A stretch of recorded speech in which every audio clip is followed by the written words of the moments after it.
Loaner Instruments, the 24-hour delivery rule. Mga hiniram na instrumento, ang panuntunan sa 24 oras na paghahatid. Theory. Teorya. The manual requires all loaner instrument trays to be received at least 24 hours before a scheduled procedure, and 48 hours for implantable devices.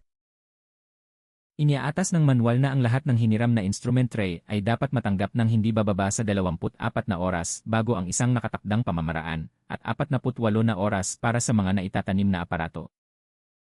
They must undergo the complete decontamination and sterilization process at the receiving facility, regardless of how clean they appear. Dapat sumailalim ang mga ito sa kumpletong proseso ng dekontaminasyon at esterilisasyon sa tumatanggap na pasilidad, anuman ang hitsura ng kalinisan ng mga ito. Reality. Katotohanan. Surgical sales representatives frequently deliver loaner trays directly to the operating room just hours before surgery.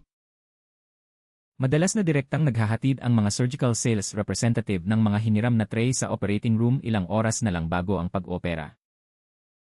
This forces technicians into high-stress situations where they bypass proper manual cleaning and rely entirely on immediate-use steam sterilization. Pumipilit ito sa mga technician sa mga sitwasyong may matinding stress kung saan nilalaktawan nila ang wastong manumanong paglilinis at ganap na umaasa sa immediate-use steam sterilization. Exam strategy. Diskarte sa pagsusulit.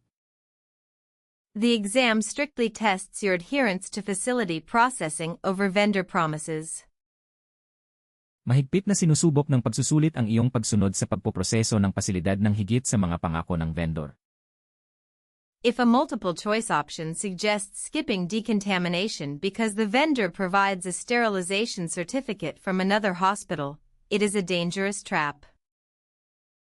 Kung ang isang opsyon na multiple choice ay nagmumungkahi ng paglaktaw sa dekontaminasyon dahil nagbibigay ang vendor ng isang sertipiko ng esterilisasyon mula sa ibang ospital, ito ay isang mapanganib na bitag. Always select options that mandate full, from-scratch facility processing. Palaging piliin ang mga opsyon na nagbuutos ng buo at simula sa unang pagpoproseso ng pasilidad. Core logic. Pangunahing lohika. Instruments transported between facilities are exposed to unregulated environmental temperatures, dust, and vehicle exhaust, compromising any previous sterilization cycle and introducing unknown bioburden into the sterile field. Ang mga instrumentong ibinibiyahe sa pagitan ng mga pasilidad ay nalalantad sa mga hindi kinokontrol na temperatura ng kapaligiran, alikabok, at usok ng sasakyan, na sumisira sa anumang nakaraang cycle ng esterilisasyon at nagpapasok ng hindi kilalang bioburden sa sterile field. Maglalabas kami ng mas maraming bilingwal na video para matulungan ang mga hindi katutubong nagsasalita ng Ingles na mas maintindihan. Mag-subscribe sa channel para mapabilis ang iyong certification journey. Ipagpatuloy ang pagsisikap.